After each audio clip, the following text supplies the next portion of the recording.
Olá, ouvintes! Começando mais um episódio de Tá de Clinicagem, seu podcast de atualização e revisão em clínica médica. Meu nome é Cauê Malpig.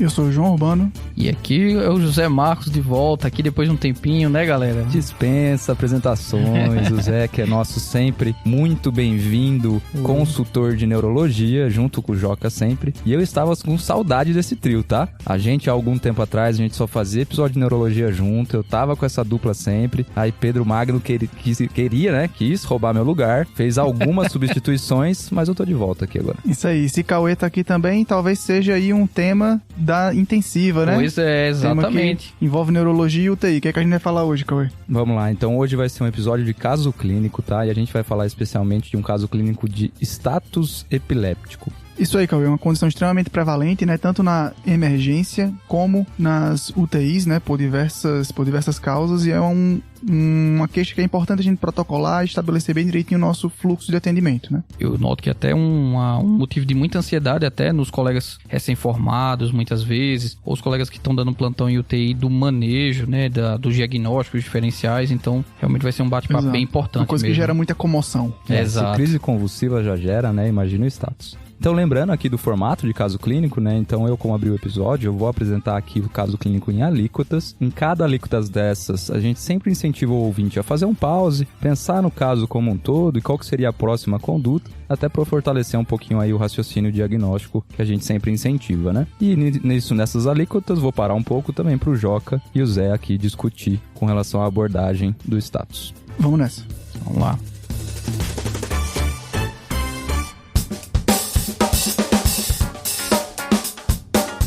Então, gente, assim, ó, já pintando pra vocês que eu sei que vocês são neurologistas e querem sair desse mundo, mas vocês estão num pronto-socorro, uma emergência de clínica médica, tá? E chega um homem, 54 anos, trazido pela família na sala de emergência que vocês estão, que, pelo relato da família, ele tinha apresentado uma crise convulsiva, que, pela descrição, parecia ser tônico-clônica generalizada. Eles não presenciaram o início, teve uma duração de mais ou menos 1 minuto, e depois ele não recobrou o nível de consciência, e isso já faziam mais ou menos de 10 a 15 minutos. Deixam o paciente com vocês na sala de emergência e no momento da avaliação de vocês, o pessoal da enfermagem e a equipe já pegando acesso, monitorizando, ele se apresentava sonolento, não comunicativo, e enquanto vocês estavam avaliando ele, começando a fazer o exame físico, ele apresentou uma nova crise convulsiva durante esse momento da monitorização. Aí vocês viram o início dessa crise, que apresentou-se com uma versão cefálica e do olhar para a esquerda, depois generalizando de novo. Então voltou a ter uma crise convulsiva tônico-clônica generalizada.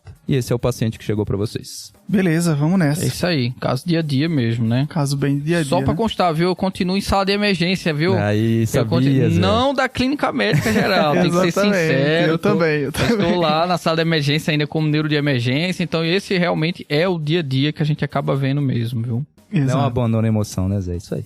Não me emocionou muito, não. Então aqui, como todo caso que a gente vai ver na sala de emergência, né, o primeiro passo aqui sempre vai ser comum a outras situações de emergência em relação à monitorização, relação de via aérea, estabilidade hemodinâmica, toda essa questão de sinais vitais, pegar um acesso venoso, tudo isso vai ser medular aqui pra gente. Básico, exato. O básico pra parte da sala de emergência. Mas aqui, uma coisa que chama atenção aqui pra gente, né? Um homem de 54 anos que teve uma crise que durou 1 minuto. E até aí, seria uma duração habitual de uma crise epiléptica, né? Exato. Que ficou sonolento ali depois de 10 a 15 minutos, que também pode estar dentro do normal de um período pós-ictal, mas a grande questão aqui foi que ele não voltou ao nível de consciência e teve uma nova crise, né, Zé? Exatamente, Joca. Tanto que muitas coisas que a gente vai questionar é uma coisa que do dia a dia sempre surge a dúvida. O quanto era pós-ictal, o quanto na verdade era um estado de mal não convulsivo, né? Essa dúvida surge corriqueiramente. Isso não só dos colegas que estão na emergência, mas para a neurologia também. Então, o diagnóstico, para a gente ter certeza mesmo, não é. A gente vai operacionalmente ver o paciente que tem uma crise, não recupera e tem outra crise, a gente pressupõe que ele estava em estado de mal. Mas muitas vezes esse diagnóstico de estado de mal não convulsivo, ele vai ser um diagnóstico presuntivo, porque a gente não vai ter o eletrocefalograma de cara, obviamente. Mas esse ponto inicial voltando assim de condutas de monitorização, garantir via aérea, ou pelo menos a parte respiratória, um mínimo de estabilidade é fundamental para a gente poder terminar a avaliação e complementar alguns pontos da história. Exato. E um exame inicial também muito importante para a gente vai ser a glicemia capilar, vai ser o destro sempre, tanto em déficits focais como em crises convulsivas, né, como crises epiléticas. Eu sempre reforço que qualquer emergência neurológica, se você acha que está alguma coisa estranha, até mesmo um quadro confusional, se é um paciente que tem um movimento anormal, você não acha que é crise, você não acha que é um déficit focal de AVC, faça uma glicemia capilar. Vez por outra a gente se surpreende até encontrando, por exemplo, diagnósticos situação real, de um paciente que estava com agitação e um movimento anormal, e na verdade é uma hemicoreia para um estado hiperglicêmico hiperosmolar. Isso aí também é outro clássico. Exato. Então eu sempre recomendo, tem alteração neurológica aguda, faça a glicemia capilar, ele é quase um sinal vital. Beleza, então só amarrando aqui para o nosso ouvinte, Zé, quando a gente pensa em diferenciação, por exemplo, de crise epilética e status epilépticos, né, a gente tem algumas definições operacionais, que é uma palavra-chave que você falou aqui pra gente, né? As definições em epilepsia são feitas pela Liga Internacional contra a Epilepsia, que é a ELAI, e a definição de estado de mal é de 2015 dessa instituição, né? E aqui pra gente amarrar pro nosso ouvinte os status epiléticos, né? Ou o estado de mal epiléptico, como também pode ser visto, é uma falha nos mecanismos de terminar a crise. Exato. Ou seja, aqui a gente pode ter duas apresentações principais. Ou uma crise com uma duração prolongada, ou o paciente que tem crises recorrentes sem retorno à consciência basal entre os episódios. E aqui a gente tem alguns conceitos importantes, né? Como é uma definição operacional, é uma definição que facilita pra gente a tomada de condutas na sala de emergência. Então aqui, a ELAI definiu pra gente 2 tempos críticos aqui pra gente, que eles chamam de T1 e de T2. O T1 vai ser aquele período no qual eu espero que a crise não cesse sozinha. Ou seja, a gente sabe que a maioria das crises epiléticas duram no máximo 5 minutos. Ou seja, quando ela passa de 5 minutos, a gente espera que ela não vá terminar por si só, ou seja, tem uma falha nesse mecanismo de terminação. Então a gente vai ficar mais atento para intervir mais intensamente, né? E o T2, como é que a gente... Então, pessoal, essa definição do T1, como o Joca bem falou para vocês, a gente tem esse T1 como marco dos 5 minutos e o T2 do marco de 30 minutos quando ocorre, de fato, espera-se, né? Especialmente lidando com o estado de mal, a gente tem mais estudo, né? O estado de mal convulsivo mesmo, que é o mais clássico, é o dano neuronal. Esse T2 vai variar conforme o tipo de status, viu? Porque o do dia a dia, o mais marcante e o mais grave, consequentemente, é o tônico clônico. Mas a gente tem outros tipos de status, em que esse T2, esse marcador de dano neuronal mais pronunciado, vai variar. Por exemplo, tem, a depender da referência, o estado de mal não convulsivo, a gente tem um T2 de mais ou menos 2 horas a 1 hora. O estado de mal, que às vezes acontece na infância, um status de ausência, por exemplo, tem um T2 que a gente sabe certeza de dano neuronal a partir de 6 horas. Então, essa definição, ela é muito usada para estado de mal epiléptico convulsivo. A gente também não pode estender para todos eles. Isso, exatamente, né? Que é um estado de mal que a gente chama de estado de mal com atividade bilateral, né? Exatamente. E existe também o estado de mal focal, né? Quando o paciente geralmente tem, por exemplo, lesão estrutural. O paciente pode ter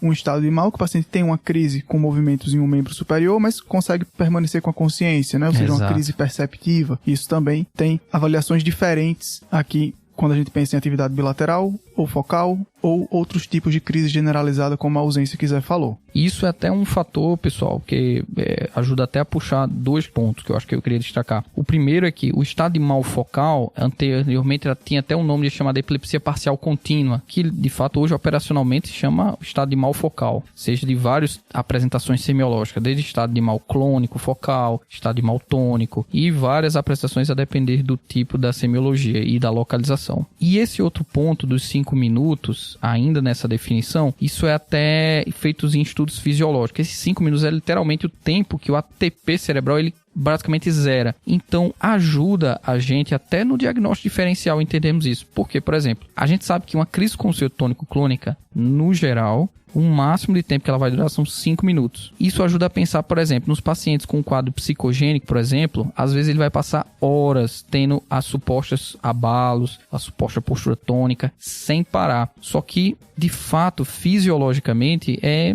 impossível passar horas sem zerar o ATP cerebral se fosse realmente uma crise convulsiva. Por isso que é importante também apegarmos a essa definição. Beleza, então quando a gente pensa aqui no caso que o Cauê trouxe pra gente, ele falou alguma característica semiológica pra gente, né? Ele falou falou que a crise começou com a versão cefálica para a esquerda e que depois evoluiu com a atividade bilateral. Isso é o padrão de crise mais comum dos adultos, né? Que é uma crise de provável início focal com a evolução para atividade tônico-clônica bilateral. Né? Exatamente. Que o que vai ser o principal tipo de crise nos adultos que a gente vai encontrar na prática clínica. Né? Exato. Porque, diferentemente, às vezes, da infância, que a gente encontra muitas síndromes epilépticas, né, primárias, no adulto a gente tem muita causa de epilepsia, especialmente estrutural. Né? Estrutural, leia-se, sequela de AVC, traumatismo craniano. Cefalites virais. Exato. Então, frequentemente, essas são as causas que a semiologia geralmente começa focal. Mas, apesar da semiologia focal, às vezes, mesmo com semiologia focal, muitas vezes o eletro pode, às vezes, ser generalizado, porque o paciente está numa bissincronia, só que uma área, ela é uma área, vamos dizer, eletroclínica, né? E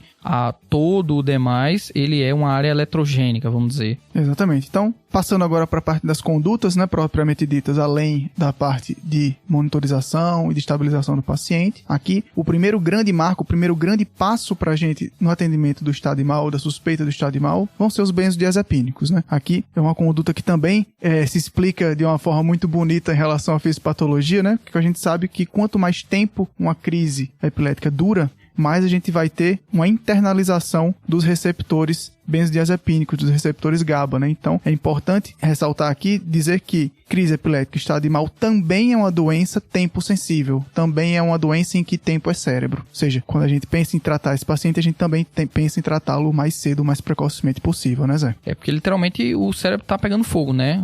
Brains on fire, né? Eu já ouvi essa frase de uma epileptóloga. Então, a gente tem que tratar o estado de mal epilético agressivamente, do mesmo jeito que a gente tem essa percepção de tratar um AVC, por exemplo. Mas cada minuto, isso eu queria até ouvir da experiência do Joca também, cada minuto eu ouvi isso numa aula de uma epileptóloga também muito boa, a gente tá perdendo pelo menos 10 mil neurônios. Exato. Então esse número vai variar, né? Mas se você imaginar 10 mil neurônios, a gente passou, vamos dizer, meia hora em estado de mal não tratado, já extra-hospitalar, se você dentro do hospital está tratando mal mais uma hora, a quantidade de neurônio que o paciente vai perder. Exato, que é bem relacionado àquele conceito de quanto mais tempo, mais eu tenho possibilidade de ter um desfecho cognitivo negativo, um desfecho de sequelas negativo, né? Beleza, e aqui a gente vai ter duas principais opções, né, que são mais disponíveis na prática clínica aqui pra gente no Brasil, que vão ser o diazepam e o midazolam, é isso? Quando é que a gente vai preferir cada um deles, Zé? Em relação às vias de administração. Então, Joca, isso é um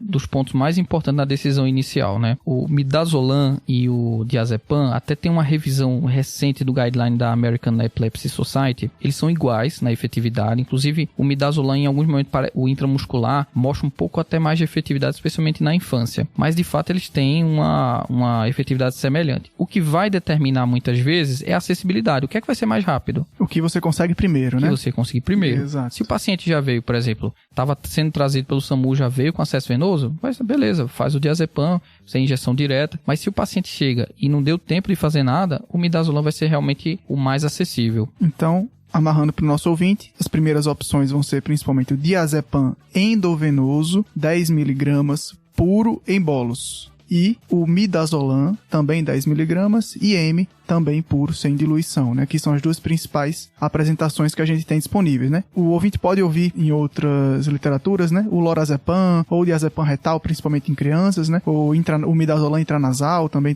tem outras observações, mas na maioria das salas de emergência do Brasil vai ser o diazepam EV ou o midazolam IM, né? Exato. Lembrar do M do midazolam, que é muscular, que é o IM, né? Ressaltando isso porque o diazepam feito IM tem uma absorção muito errática, né? Ou seja, tem aí falhas na sua efetividade de controle de crises. Exato. Então, assim, o lorazepam é muito citado em literatura, né, pessoal? Se a gente for olhar a literatura americana, lorazepam venoso, ele é uma excelente opção, ele é muito usado, especialmente com mais evidência num tipo de estado de mal. O estado de mal epilético causado por uma abstinência alcoólica, né? Tem mais efeito. Beleza. Então, aqui sempre vai ser a nossa abordagem inicial do paciente com crise, né? Lembrando que ao nosso ouvinte que esses conceitos que a gente falou, quando a gente traz para a prática, por exemplo, que uma crise que dura mais do que 5 minutos, a gente já deve considerar como um status epiléticos, né? O paciente que chega na sua sala de emergência em atividade de crise epilética já deve ter mais do que 5 minutos, então você já deve encará-lo como possível status epiléticos, tá? Isso é importante reforçar para os colegas, pessoal, porque senão vai parecer aquela coisa, pô, o paciente estava lá na sala de espera, espera e teve uma crise. Eu vou botar a cadeirinha do lado dele e esperar 5 minutos? Não. Brain on fire, né, gente? Então você vai tratar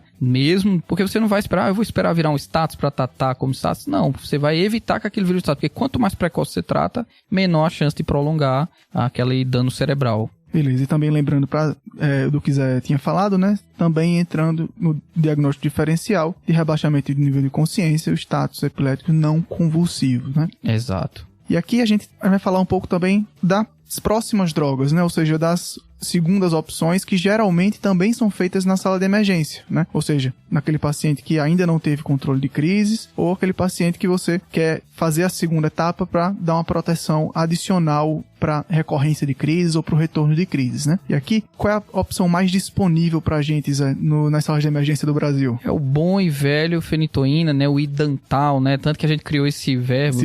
Né? Idantalizar, vou lá idantalizar o paciente. É um neologismo aí, mas realmente a fenitoína é o mais disponível na prática, né? Beleza. Então a fenitoína ele é um bloqueador de canal de sódio, né? Ele é um dos remédios mais antigos em atividade. Só pede pro fenobarbital, né? Claro que o primeiro anticonvulsivante usado foi o brometo, né? Então ainda é mais velho, mas a gente não usa, né, pessoal? Mas é um dos... são as classes, né, de remédios mais antigas ainda em atividade aí na medicina. Então a fenitoína tem alguns pontos de atenção que o nosso ouvinte deve ficar atento, né? Quando for prescrever esse remédio de emergência, a gente vai repassar aqui um pouquinho, né, Zé? Exatamente.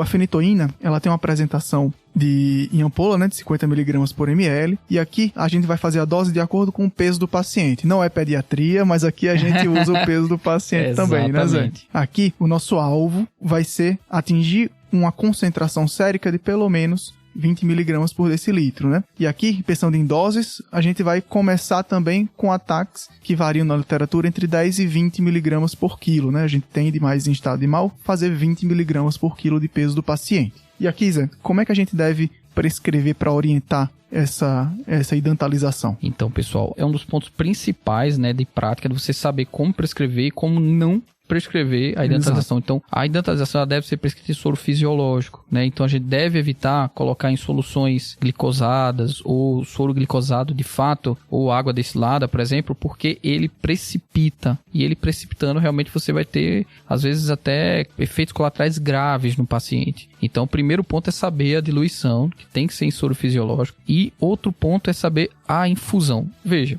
em livros, especialmente literatura americana, vocês vão ver muito falar da fosfenitoína, né? A fosfenitoína, a diferença para a fenitoína, especialmente vai ser um dos metabólitos que tem na fenitoína venosa e que ele é cardiotóxico. E por conta disso, a infusão, ela tem que ser lenta. No geral, vai ser 50 mg por minuto, né? Que a gente faz, a gente geralmente deixa em bomba de infusão, né? Faz a diluição da dose total e faz essa continha para não ultrapassar essa os velocidade. 50 mg por minuto, né? E aqui, uma coisa importantíssima da diluição que o Zé falou, né? E sempre também por conta do efeito, do principal efeito adverso, que vão ser as bradiarritmias. Então, outro ponto de atenção é que esse paciente sempre deve estar monitorizado durante a infusão da fenitoína. E é algo sempre que é recomendável, né? Que é ter um eletrocardiograma basal ou uma cardioscopia basal. Tipo assim, você vai, poxa, tá naquela correria, tem que idantalizar o paciente, a máquina de eletro tá longe, mas você tem que ter pelo menos uma cardioscopia basal. Por quê? Se o paciente tiver alguma bradiarritmia já de base, uma bradiarritmia grave, isso vai acabar contraindicando a infusão da fenitoína e você vai preferir outra droga de segunda linha, por exemplo, como o fenobarbital, apesar de nós sabermos que o fenobarbital tem efeito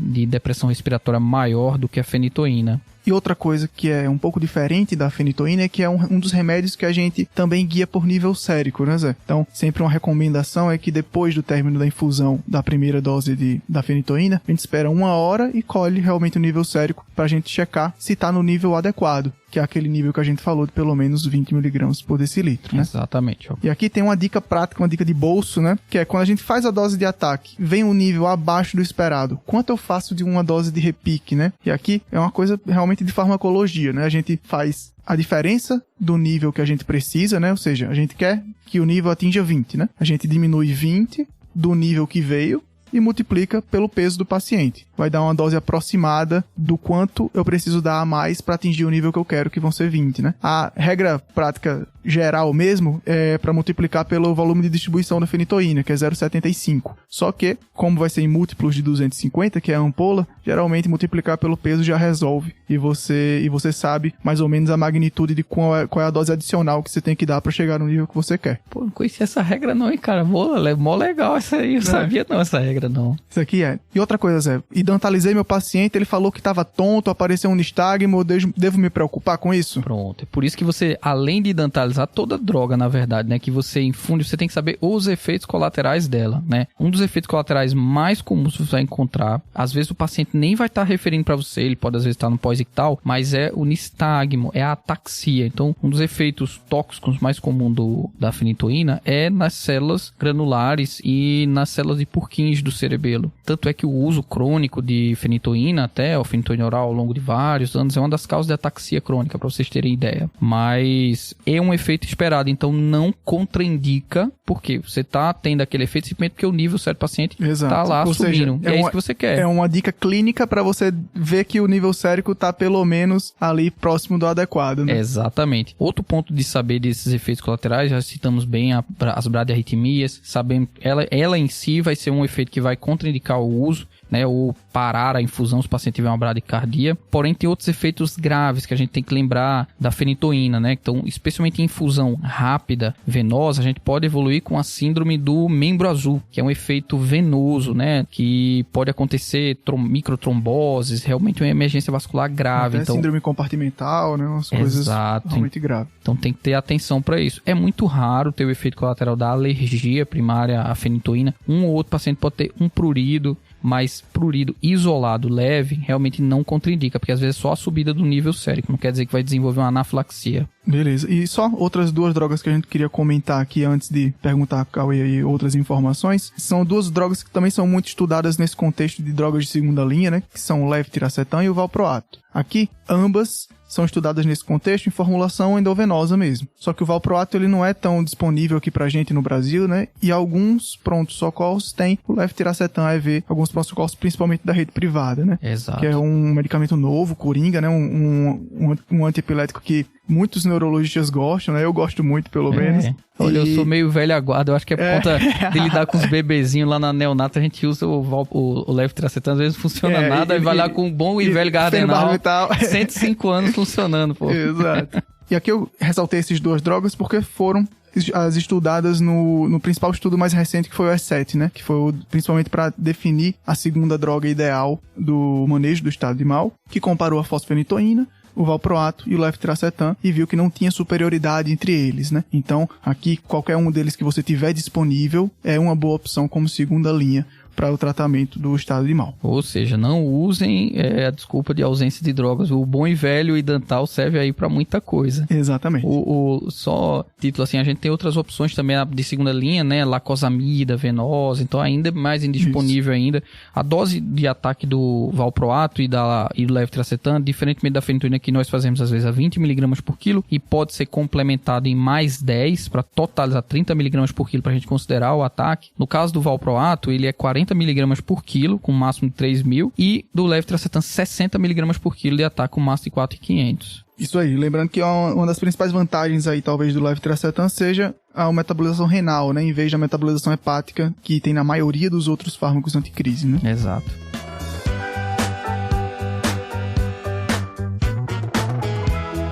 Beleza, acho que a gente falou bem, né, desse manejo inicial. Exatamente, Joca, acho que mandamos bem, né? Eu acho que agora o pessoal pode até estar assustado. Poxa, eles estão falando tanto do manejo e, pô, que neurologista é esse que não foi atrás da história? Cadê o exame físico? Exato. Passa aí pra gente, Cauê, as informações. O que é que você tem de exame físico e de história complementar aí pra gente? Vamos lá, gente. Então, muito bom esse começo, né? Mas é assim, né, Zé? Nessas horas a gente tem que agir e depois raciocinar, Exatamente. Né? Atira primeiro e pergunta depois. Nessa hora você sai do espírito neurologista ambulatorial, gente, e vai pro emergencista. Como é que você vai lá, tá perguntando as coisas pro paciente ou pra família se o cara tá convulsionando, pô. Você vai estar lá perguntando todas as coisas. Não vai, você maneja, estabiliza e continua a história, óbvio. Exatamente. Para tirar um pouco a ânsia que a gente tem às vezes, né? Isso a gente acaba tendo muito sala de emergência quando a gente não tem a ajuda dos neurologistas, né? Isso das medicações é uma grande verdade, né? Então não tem grande diferença entre elas. Acaba ficando, tô falando aí principalmente das medicações anticonvulsivantes, além dos benzodiazepínicos, é que não tem grande diferença entre elas, né? Então fica muito mais a cargo da disponibilidade do serviço e com relação ao nosso conhecimento sobre as doses das medicações. Qual que acaba sendo a mais disponível e que a gente tem mais no uso? É a fenitoína mesmo, né? Não que o levetiracetam e o valproato aí no caso também, né, sejam piores. Mas o que a gente tem mais disponível, o que a gente vê mais ser usado, realmente acaba sendo a fenitoína. E aí vocês fizeram isso então, gente, o paciente estava começando a convulsionar com vocês, então iniciaram o benzodiazepínico. Depois aí de 30 segundos, 45 segundos do benzodiazepínico, o paciente começou a ceder um pouco da crise convulsiva e a equipe já estava preparando então para entrar com a idantalização também. Nesse meio tempo, vocês viram que o paciente estava estabilizado, ele protegia a via aérea, apesar de ainda não estar desperto, ainda está bastante sonolento e não comunicativo, já estava monitorizado, não precisando de droga vasoativa e também estava com a pressão normal, frequência cardíaca normal e não tinha grandes outras alterações do exame físico. Do destro que vocês pediram, então, o destro dele estava de 180, não teve nenhuma alteração aí também, e no pouco que vocês conseguiram conversar com os familiares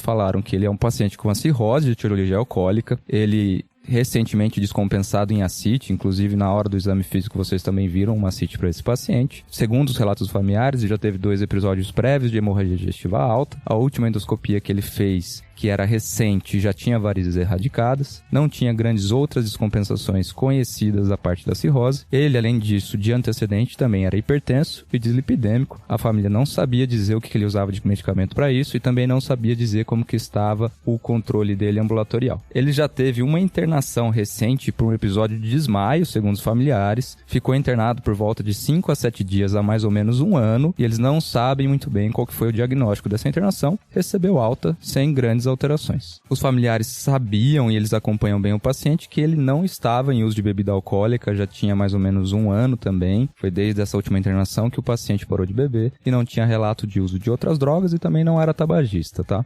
Enquanto vocês estavam tirando a história, gente, já estava aí correndo então a identalização do paciente, o paciente já tinha um eletro, estava tudo certinho, a equipe de enfermagem chama vocês falando que o paciente começou a convulsionar de novo com as mesmas características que ele apresentou previamente. Isso foi aí mais ou menos uns 5 minutos depois da última convulsão que ele teve ainda em sala de emergência. Perfeito. Beleza, vamos lá então, né, Zé? Então aqui a gente tem um pouco mais de informação, né? Tanto da parte de sinais vitais, como de história clínica, né? E aqui a gente vê que esse paciente, ele tem um perfil que bate com a epidemiologia da maioria dos estados epiléticos do adulto, né? Que é o quê? Que é características que falam pra gente que a gente tem uma suspeita de que seja uma crise provocada, não é isso? Ou seja, um paciente que não tem epilepsia prévia, não tem histórias anteriores de crise e tem fatores de risco associados que fazem a gente pensar que esse paciente tem o maior risco de ter uma crise epilética, né? E aqui, o principal que chamou a atenção, pelo menos pra gente, foi que o paciente tem uma doença orgânica que sabidamente diminui o limiar convulsivo, né? Que seria realmente as hepatopatias crônicas, né? Que o paciente tem uma cirrose alcoólica e também a etiologia dessa cirrose, né? Ou seja, o consumo de álcool, né? O etilismo. Tanto o etilismo crônico como a abstinência também são questões envolvidas também em aumento de ocorrência de crise, né? Exato. O dano neuronal acumulado desse paciente já é grande, né? Então o paciente, vamos dizer,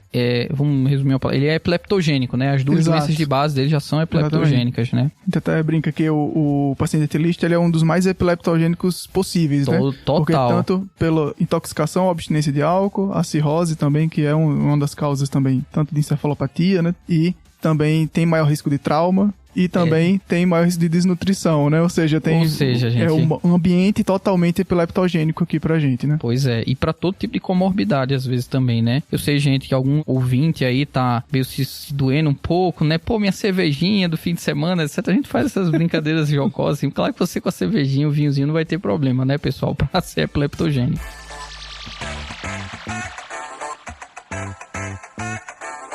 Perfeito, Cauê passou esses pontos fundamentais, né, da história para o nosso raciocínio, dos antecedentes e tudo, mas eu sempre insisto para o ouvinte ficar, especialmente quem está na sala de emergência, tem que ser proativo nas perguntas mesmo, pessoal. Então você tem que procurar se o paciente tem cefaleia, se o paciente vem com uma alteração comportamental pregressa, e pregressa especialmente se for mais aguda. Então não é incomum a gente pegar pacientes, eu tive uma experiência semana passada, por exemplo, um paciente que entrou em estado de mal epiléptico e o paciente tinha uma alteração comportamental de 1 semana e no fim era uma encefalite herpética. Então você tem que rastrear se o paciente tem alterações comportamentais, febre, cefaleia, introdução ou suspensão abrupta de medicações, porque, por exemplo, é um paciente com dor crônica e epilepsia controlada, começa a usar opioide. Tramadol, por exemplo, é um dos opioides que baixa a limiar convulsiva e ele tem crise. Ou é um paciente que usa clonazepam cronicamente e suspende. Às vezes a família por si só não vai fazer o nexo temporal ou o nexo causal da suspensão ou da introdução da medicação com o estado de mal. Então você tem que ser proativo. Privação de sono também é algo que é muito frequente, né, de você ver como desencadeador tanto de crises autolimitadas como também de estado de mal. Então tem que ser pesquisado.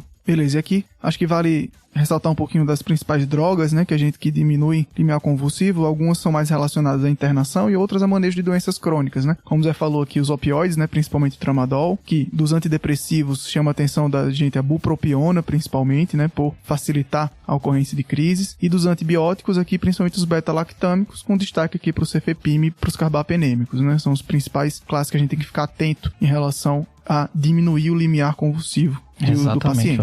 Então, pessoal, a gente fez esse raciocínio inteiro, né, do que deve ter causado ou está causando esse estado de mal epilético, porém, em paralelo, o paciente continuou, a despeito da terapia inicial. Então, a gente fez lá o benzodiazepínico, idantalizou e o paciente continuou a convulsionar. E aí, qual seria, então, o próximo passo? Então, aqui a gente tem que, um paciente que volta a ter crises ou que se mantém sem recobrar a consciência, a gente pode também repetir a dose do benzodiazepínico, né? É uma conduta assegurada aqui pra gente. Se certificar de que foi feita a dose do idantal de ataque na dose correta, que atingiu o nível sérico do jeito que a gente queria, né? E aqui o próximo passo da gente já vai ser uma questão de transição de cuidados da sala de emergência para a unidade de terapia intensiva, né? Então aqui uma das principais questões é assegurar a segurança do paciente, tanto segurança de via aérea como segurança hemodinâmica aqui pra gente, né? Então aqui acho que o primeiro passo seria a gente assegurar aí uma via aérea permanente aí para esse paciente. Talvez seria a hora da gente indicar uma intubação orotraqueal para ele, né? Exato, porque talvez o próximo passo seja drogas sedativas que a gente vai pensar que vai acabar induzindo coma. Então tem situações, pessoal, especialmente quem está manejando o estado de mal epilético na prática, que você vai indicar a intubação do paciente, ainda que ele não tenha insuficiência respiratória. É comum chegar a um estado de mal epilético que você intuba na entrada sem ter seguido o passo da fenitoína? É comum. Porque imagine, é um paciente que vomitou, broncoaspirou, ou é um paciente que teve um trauma grave de face, tá lá começando a ter sinais de insuficiência respiratória. Às vezes não dá tempo de você esperar a resposta da idantalização. Então, o paciente que muitas vezes você vai ter essa proteção de via aérea. Mas neste caso específico do nosso paciente, veja, a gente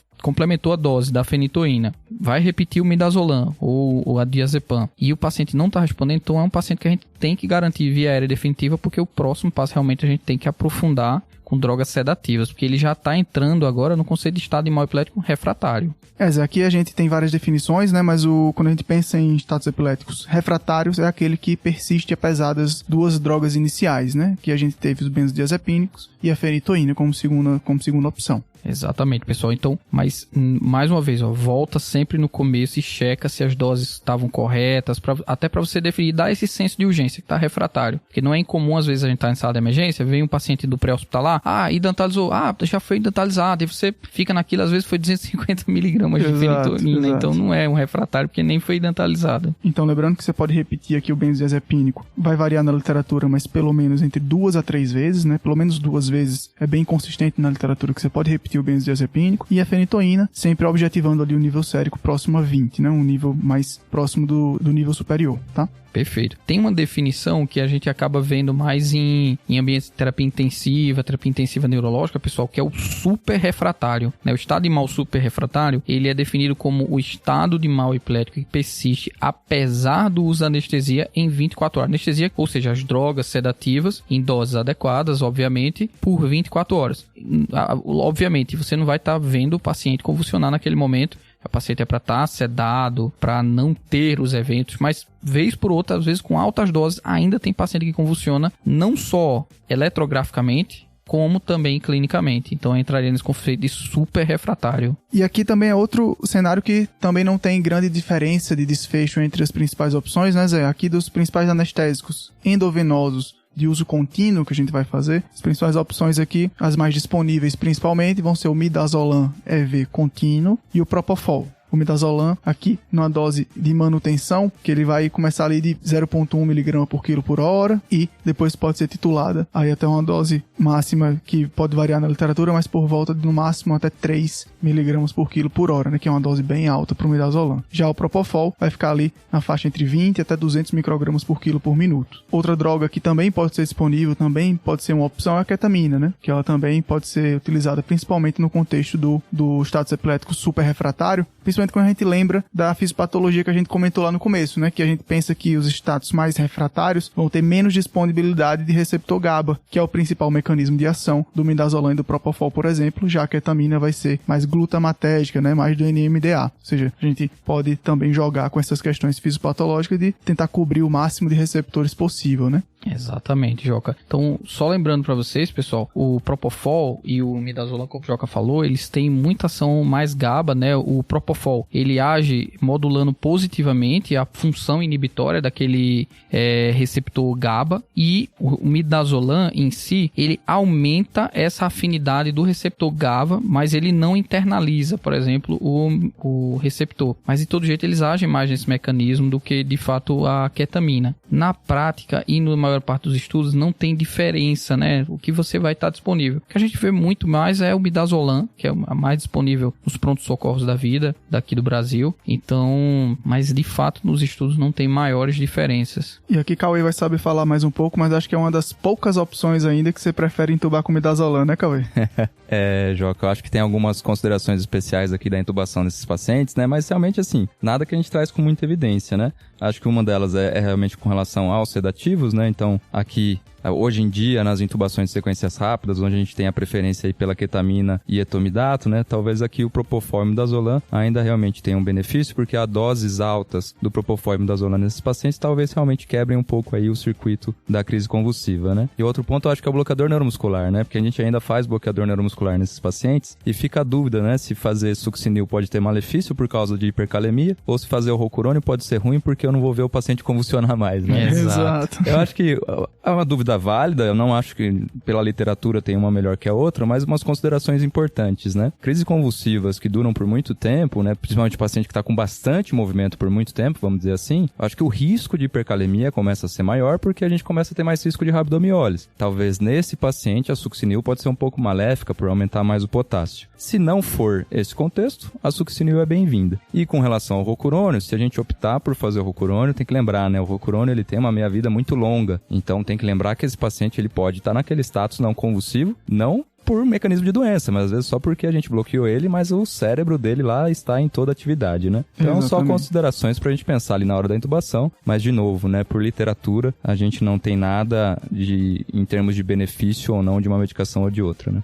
Isso, mas nesse contexto a gente sempre preza também pela segurança da intubação, né? Que a gente sabe que do benefício do bloqueador neuromuscular, e também quando a gente opta pela intubação e pelo anestésico endovenoso contínuo, a gente vai manter esse paciente sobre a ação desses medicamentos por algum tempo, antes de reavaliá-lo, para avaliar a suspensão e avaliar o nível de consciência, manutenção de crise e até a extubação desse paciente. Então, exatamente, tende a não ter grandes malefícios aí pra gente. Outra opção que também é um pouco menos comum, menos usada, que é um remédio também bem antigo aí, também dos barbitúricos, aí vai ser a opção dos barbitúricos endovenosos contínuos, né? Aqui a principal opção pra gente vai ser o tiopental, que a gente pode ver em literatura americana a opção do pentobarbital, de outros barbitúricos, mas aqui pra gente fica num segundo plano, mais pros status ultra-refratários mesmo, por ser uma droga com efeitos adversos hemodinâmicos muito ruins, né, Zé? Exato. Quando a gente entra nessa seara dos status super refratários, pessoal, a gente começa a entrar em searas também. Primeiro, assim, da definir a etiologia vai ser premente, essencial, né? Exato. Porque for um status super refratário e você está dentro de um subdural, por exemplo, você vai treinar, você vai tentar, ou foi uma encefalite herpética, porque o que a gente está falando é o tratamento do status isoladamente. A etiologia do status, o tratamento vai ser em paralelo e tem que ser concomitante. Exato. Exatamente. Então, mesmo em status de causas desconhecidas, em que não infrequente diagnosticam, por exemplo, encefalites autoimunes ou entidades como chamada FIRES, né, que é o Febrile Infection Related Epilepsy Syndrome, né, que às vezes pode evoluir com um NORS, que o NORS é New Onset Refractory Status Epilepticus. Então a gente às vezes tem causa desconhecida, então em paralelo com o tratamento com tiopental, às vezes empiricamente esses pacientes acabam recebendo imunoglobulina, pulsoterapia, para tentar cobrir uma etiologia autoimune, por exemplo. Exato. E aqui também entram outras drogas adjuvantes que podem entrar por outras vias, né? Também a gente pode, se não tiver, por exemplo, se não tiver entrado o levetiracetam EV, você pode também fazer doses de ataque enterais, entram outras drogas também por via enteral, tudo isso para a gente tentar controlar esse paciente, mas que vai perdendo evidência à medida que a gente vai entrando nessa seara dos status super refratários, que geralmente são consensos de opinião de especialista, né? Não é uma condição muito bem estudada, né? Exato. E é importante vocês terem, o ouvinte ter essa ideia, pessoal, de que, feito o Joca falou, a gente tem que ir em paralelo entrando também com as drogas anticonvulsivantes, porque não é infrequente, às vezes, hidrantalizou, entubou, você só fica aumentando o anestésico. Não é para ser assim, porque se o paciente tem um estado de mal que não respondeu a fenitoína, você vai entubar, deixar o anestésico, mas você tem que já acrescentar o outro anticonvulsivante, porque você não vai deixar para casa o Propofol de uso contínuo domiciliar, por exemplo. O seu intuito é tirar o paciente do sedativo. Então, se não respondeu, você vai acrescentando, vai fazer por exemplo, uma topiramatização no paciente, vai colocar um valproato em doses mais altas, seja por via enteral, por exemplo, mas tem que em paralelo ir entrando outras drogas. Exato. E aí, como a gente falou aqui do tratamento da causa base, né, uma coisa que eu queria repassar aqui, Zé, além daquela parte inicial da anamnese, que a gente viu os fatores de risco, as pistas clínicas que não fazem pensar, por exemplo, que o paciente tenha tido um evento cerebrovascular, como um AVC, como uma TVC, por exemplo, ou um HSA, a gente tem também outras pesquisas que a gente deve fazer nesse paciente, né? Aqui da parte tóxico-metabólica, que já acho que vai ser a principal para esse nosso paciente, né? Que a gente queria ressaltar os principais que são relacionados ao aumento de risco de crise, né? Que aqui vão ser os da glicemia, né, que a gente falou, tanto para hipo como para hiperglicemia. A hipocalcemia, distúrbios do sódio também são relacionados. A hipomagnesemia, a própria insuficiência hepática, principalmente pelo componente da hiperamonemia, né, e também a uremia em pacientes com disfunção renal, também são os principais distúrbios metabólicos envolvidos na gênese do estado de mal. Pessoal, esses distúrbios metabólicos que o Joca abordou foram alvo até de um artigo muito bom da Epileptic Disorders, que é uma revista de educação continuada em epilepsia, né, da Eli, e ele coloca até valores que eu acho que vale a pena a gente pensar, porque eu sei que alguns colegas consultores, neurologistas que chega lá um sódio de 133, não, é do sódio, essa confusão mental é do sódio, mas não é, né, pessoal, você tem que ir lá, né, tem que ser um pouquinho mais raiz. Ele coloca como principais valores que podem realmente estar relacionados à crise, porque, por exemplo, num paciente etilista, não é infrequente você encontrar uma hipomagnesemia. Será que ela está sendo a causadora? Então, nesse estudo, quando ele fez esse compilado, ele coloca, por exemplo, sódio abaixo de 115, um cálcio sérico menor que 5 mg por decilitro, um magnésio menor que 0,8, ureia acima de 100 com uma ressalva. A velocidade de subida da ureia, às vezes, é muito mais relacionada ao estado de mal do que, de fato, a crise. Então, geralmente, insuficiências agudas, né? Exatamente. Porque, às vezes, você tem um paciente lá no ambulatório de uremia, tá lá com o paciente com 250 jogando bola.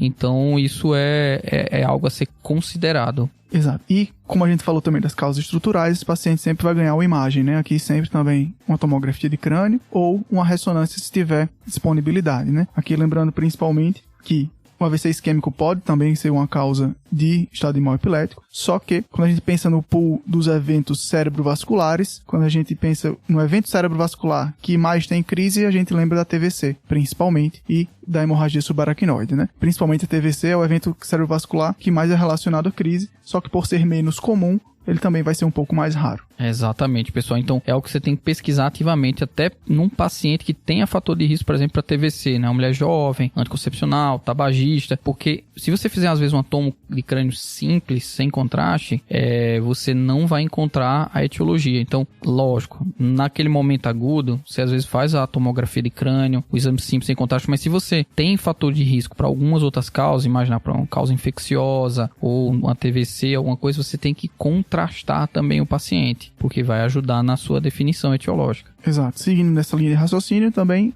em suspeita de infecção, a gente sempre vai solicitar também a análise do líquor, né? Exato. E lembrando assim, se você tá achando que é infecção, por exemplo, é um paciente que a gente sabe que cirrótico ele vai ter imunodepressão, já é ex-etilíchalo, eu sei, mas ele já tem provavelmente uma desnutrição, então é um paciente que tem risco para infecções. Se você pensa que é uma causa infecciosa, tem alguma evidência de causa infecciosa, você vai já em paralelo ao status, vai estar tratando. Você vai programar a coleta do líquor, obviamente, mas assim, você não vai esperar confirmar uma meningite pneumocócica em 6, 7 horas para depois iniciar o antibiótico. É outra situação que a gente atira primeiro e pergunta depois, né? Exato. Você colhe o exame e já começa o tratamento empírico. Exato. Em paralelo com o manejo do estado de mal e com a investigação da causa etiológica, Zé, o exame essencial aqui para a nossa condução vai ser o eletroencéfalo, né? Aqui, manejar estado de mal sem eletroencéfalo é navegar sem bússola, né? Eu sei, viu, gente? Tem um monte de gente navegando sem bússola. Às vezes você tá lá, internamente lá, pensando, pô, o cara deve estar falando só isso porque tá em um hospital grande. Eu trabalhei em um hospital pequeno, então eu sou prova, tá lá, no hospitalzinho de Feira Nova, não tinha nada de EG, no hospital de Carpina. Então eu sei como é que funciona na prática. Claro, a gente sabe que o mundo ideal tem que ter o eletrocefalograma contínuo, mas realmente fica muito arriscado. Você fica literalmente uma mãe de Iná, né? Imaginando quando é que o paciente vai parar de convulsionar para desmamar essa droga sedativa. Exatamente. Aqui a gente vai principalmente, se não tiver a disponibilidade do eletrocontínuo, né? Que é a maioria dos hospitais do Brasil, é um dos exames menos disponíveis aqui da neurologia, né? Infelizmente, que é o eletrocontínuo. A gente tem que ter pelo menos um eletro diário, né? Se o seu hospital tem um eletroencefalograma disponível, esse deve ser solicitado diariamente para esse paciente. E aqui a gente vai avaliar principalmente se o paciente tem características de crise eletrográfica ou se ele tem marcadores de aumento de crise, né? Aqui a gente tem um conceito para isso que a gente chama do contínuo ictal e interictal, né? Isso aqui vão ser vários padrões periódicos de alteração do eletro que vão nos dizer se esse paciente tem mais risco de recorrência de crise, menos risco de recorrência de crise, e isso deve ser feito junto com quem lauda o exame, e existe até uma calculadora para isso, que é o 2helps2be, que você pega as características do laudo junto do eletrofisiologista e calcula para se acompanhar esse paciente.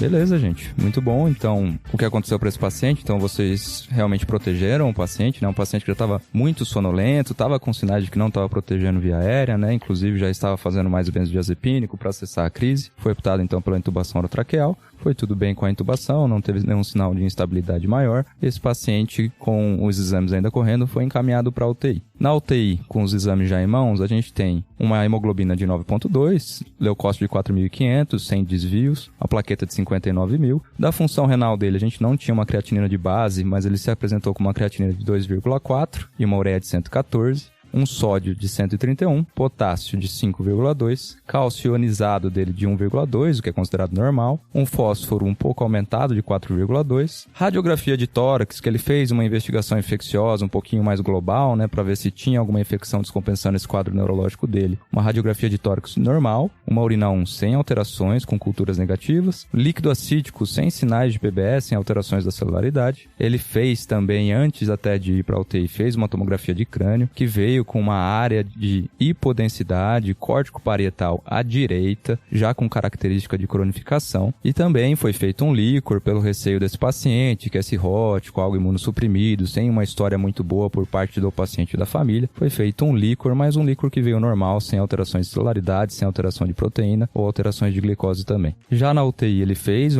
um eletroencefalograma, que nesse eletroencefalograma então realmente confirmou aí um estado de mal epilético multifocal na ocasião, quando foi optado então por realmente escalonar a terapia. Na ocasião então ele já tinha feito as doses de benzodiazepínico, ele tinha feito a indantalização com a dose de repique que vocês comentaram, já estava então com midazolam em uma dose significativa de infusão contínua, já que ele tinha sido intubado, e aí foi optado então por escalonar a terapia. Na ocasião o que tinha disponível era o valproato e optaram então por fazer uma segunda medicação anticonvulsivante, que era o valproato. Beleza, então aqui a gente viu que o paciente tem uma alteração estrutural, né, parenquimatosa aqui no parietal, que realmente é uma localização bem estratégica, né, quando a gente pensa em AVC isquêmico, é uma localização que pode se apresentar sem tantos sinais focais tão exuberantes pra gente, como uma hemiparesia, uma hemihipoestesia, ou alguma afasia, ou distúrbio de linguagem propriamente dito, né. E aqui no paciente de alto risco como esse, a gente pensa que um paciente que já tem uma alteração estrutural, ele já tem o limiar um pouco menor para ter uma crise convulsiva, e um paciente com o perfil de comorbidades que ele tem, provavelmente deve ter sido isso o principal desencadeante, né, Zé? Então, pessoal, eu acho que é aquela história do cérebro epileptogênico, né, num ambiente muito propício. Você vê que ele tem os distúrbios metabólicos já de base, tem a cirrose, tem o dano provavelmente do uso do álcool crônico, tem uma creatina lá um pouquinho mais limítrofe, não é do sódio, tá, gente? Esse tá de mal, só para reforçar para vocês. Mas veja, são vários fatores que se somam, a gente pode conferir uma refratariedade. E a gente ainda tem uma lesão estrutural aí no meio, uma área gliótica, que provavelmente até essa história da síncope de um ano atrás, será que foi uma síncope mesmo? Foi um evento de delirium, que na verdade era um AVC que passou silente, né? Então, silente entre aspas, mas passou batido. Então, é algo que é uma etiologia que a gente diz que é como se fosse multifatorial. Então, nesse paciente, de fato, o mais provável é ter sido um quadro multifatorial. E aí é tratar. E como é que a gente faz esses alvos, geralmente, né? O eletrocefalograma inicial já tinha mostrado esse estado de mal epilético. Então, nesses pacientes que continuam eletrograficamente ou clinicamente tendo crises, vai até uma mensagem importante para o ouvinte. Pessoal, esse é um paciente para ser examinado com cuidado sempre. Despido, né? Assim, para ir observado nos mínimos detalhes. Exato, né? Porque muitas vezes as manifestações clínicas, se você não tem um EEG contínuo, elas são sutis. Então o paciente está tendo lá clonias focais, o paciente está tendo clonias faciais ou pequenos espasmos tônicos que não são notados se você não tiver... Uma desautonomia mais importante também. Exato. Então, se você não estiver examinando, você vai perder. Mas diante de um eletro que tinha isso, a gente tem um estado de mal, o paciente já estava sedado, a gente vai aprofundar a sedação até o objetivo de tentar normalizar, cessar clinicamente primeiro os sintomas, né, e melhorar o padrão eletroencefalográfico. Exatamente. E aqui vai ser concomitante ao tratamento da causa base, né? Que à medida que o paciente for melhorando dessa causa base que causou os status epiléticos, né? Seja ela estrutural, seja ela autoimune com a imunoterapia, seja infeccioso com um tratamento específico para encefalite, por exemplo, esse paciente deve ter o eletro diário.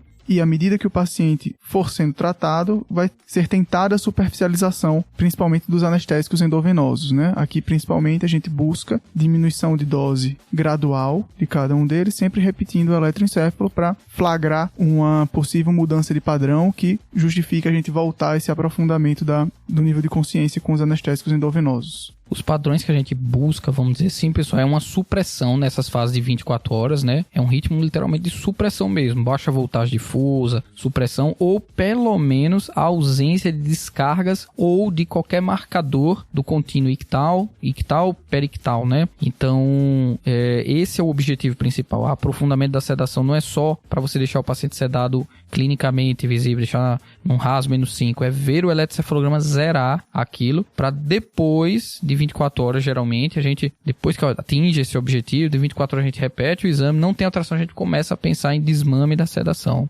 Exato, né, Zé? E a gente fica nessa ansiedade, né? Porque eletroencefalograma a cada 24 horas ainda é luxo, né? Porque tem alguns lugares que a gente sabe que até às vezes acaba ficando mais afastado por disponibilidade do aparelho no hospital todo, né? Que às vezes o hospital é grande, da equipe e às vezes até do laudo, né? Mas eu acho que a todo momento que a gente tá esperando esses laudos para ver como que o paciente ficou, se a gente conseguiu realmente suprimir, é sempre pensando, né? Tem mais alguma coisa que eu possa fazer para as doenças de base desses pacientes, né? Que muitas vezes são, sim, multifatoriais, né? Então aí fica a questão, a gente sempre pode fazer talvez um pouquinho a mais para tentar frear esse processo até o próximo eletroencefalograma, né? Esse paciente, por exemplo, né, a gente teve foi um paciente real lá do hospital que a gente trabalha, né? A gente teve uma grande dificuldade, um paciente ficou ainda, a gente fez 2 eletroencéfalos em 48 horas, ainda estava em estado de mal e a gente foi otimizando tudo que a gente podia otimizar ali da doença de base da medicação. Um paciente que mesmo saindo do estado de mal nos eletroencefalogramas subsequentes, ele ainda mantinha esse padrão de risco, né? Então esse padrão de contínuo que a gente está falando, sem uma evolução muito favorável. Infelizmente teve algumas complicações hospitalares e acabou falecendo, o que até vai um pouco de acordo aí, né? Um paciente bem grave, com doenças de base, com comorbidades bem graves também, mas com uma doença aguda, que é o status, que vem aí por si só com uma mortalidade bem alta, né? Exato, acho que foi um caso bem do dia a dia, né, Zé, aqui pra gente, um caso de um paciente multicomórbido, com comorbidades comuns e com a lesão estrutural, que talvez seja a principal lesão estrutural que expõe esse paciente a ter mais risco de crise, que provavelmente foi um AVC isquêmico, né? Exatamente, pessoal. Essa é uma das causas de status que tem mais mortalidade, né? A causa mais mortal, entre aspas, de estado de mal eplético, assim, associado a um altíssimo grau de mortalidade, é o estado de mal eplético pós-hipóxia, né? Pós-parada cardíaca. Depois a doença cerebrovascular e depois os estados de mal epléticos tumorais, por exemplo. São o terceiro estado de mal eplético mais mortais, realmente. Isso, que geralmente são associados a pacientes já com status performance mais baixos, né? Exatamente. E entra também naquele conceito de quanto mais tempo demora a sair o paciente, maior a mortalidade.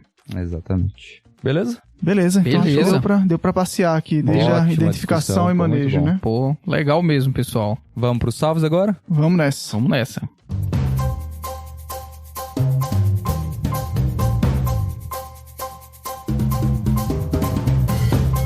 Então, Zé, pra quem vai ser seu salve aí? Bem, ó, eu tava com muita saudade, né? Inclusive de mandar uns salves, então acumulou um bocado de salves, né? Momento Faustão. Momento Faustão. Vou pegar aquela listona aqui. Quem tá aqui do meu lado sabe que tem uma lista gigante. Tô brincando. Faz a sua. Então, pessoal, eu vou mandar meus salves aqui, especialmente pros internos lá do Einstein, né? Tem dois em especial, um que é interno e um que é aluno, né? Então, são da Faculdade de Medicina do Einstein, então ficam lá comigo no MBoi Mirim, vez por outra, a gente tá vendo algum casinho junto. Uhum. Então, o primeiro de todos é o Lucas Piloto, que ele é aluno lá da Faculdade de Medicina do Einstein, e o outro é o interno, que é o Yuri Greb. Mas eu quero também deixar um salve no geral para o pessoal. Realmente a qualidade dos alunos é muito boa, eu tenho tido boas experiências vendo pacientes à beira-leito. Fora isso, queria deixar um salve para meus residentes lá do Hospital do MBoi Mirim, os R2 da neurologia, a Bruna, o Ângelo, o Renato, que estão lá literalmente na guerra toda quinta-feira, e o residente da pediatria, o Bernardo, o R3 que rodou comigo, porque lá eu faço o trabalho desde a UTI neonatal até a área de idosos, viu, pessoal? Faço geriatria. Eu sou neurologista e neuropediatra do mesmo hospital de zero, SUS de 0 a 100, né? De 0 a 100, né? Do 0 ao 100, acima do 100 é uma taxa especial, mas eu também tenho um paciente de 105 anos no consultório, tá? Que detalhe, ele escrevia ainda pro jornal. Aí detalhe, sim, então, respeito. Terminando então os salves, deixar também um salve para o pessoal lá da emergência do Einstein, o pessoal que faz a residência de emergência lá também, que ajuda a gente bastante, pessoal da intensiva. Então, um abraço literalmente coletivo, momento Faustão raiz. Bom demais, um salve geral para todo mundo. Legal. Coisa boa. Valeu, pessoal. E o meu salve aqui vai pra turma de R1s de Clínica Médica do IANSP. Fui lá recentemente dar uma aula, eles me convidaram para dar uma aula lá de declínio cognitivo e foi muito legal, uma turma muito interessada, turma cheia, 7h30 da manhã com chuva, viu? Foi bem legal. O pessoal do IANSP bacana demais, sempre interessado, né? Queria mandar um salve especial aí pra Nicole, pra Juliana e pro Nicolas, que são aí fãs do TDC, me receberam muito bem lá, um abraço, viu, pessoal? Show de bola, abraço, pessoal.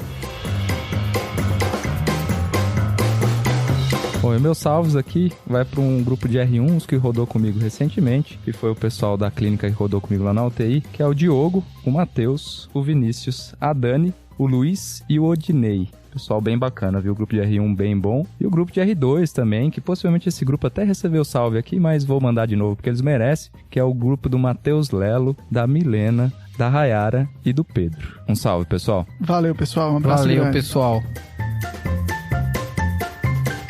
É isso, né, então? Fechou. Fechou. Lembrando nossos ouvintes de conhecer nossas redes, né? Então a gente tá no Instagram, a gente tá no YouTube, vocês têm que conhecer lá. E também de assinar o Guia TDC, nosso programa de revisão e atualização em temas de clínica médica, que a gente tá lá uma plataforma bem bacana para vocês, tanto em site, em aplicativo, e comentem lá com a gente, deixem seu feedback, a gente tá sempre disponível para responder suas dúvidas. E eu recomendo a assinatura mesmo, viu, pessoal? Eu sou neurologista e neuropediatra e tô lá vendo o guia pelo menos uma vez no mês, eu tô tentando me atualizar lá pra não perder a mão de tudo, entendeu? Sim. Aí então, é um merchan, viu? Como eu dirijo muito, né? Então um dos meus podcasts favoritos, né? Eu vou ouvir lá coisa de história, filosofia, etc. Mas, nos intervalos, vou aprender também um pouco de clínica, reaprender, né? Porque eu já acho que eu até esqueci algumas coisas, mas reaprender clínica médica.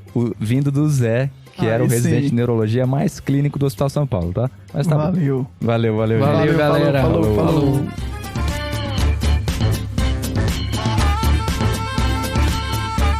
Esse podcast tem como objetivo educação médica. Não utilize como recomendação.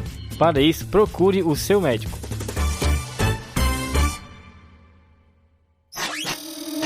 Essa é uma produção do Bicho de Goiaba. Gostou desse conteúdo? Não esqueça de se inscrever no canal e, mais importante, ative o sininho para receber sempre o alerta quando conteúdos novos do TDC como esse forem lançados. O nosso canal sempre lança conteúdo novo semanal, como todos esses vídeos aqui na tela. Dá uma conferida.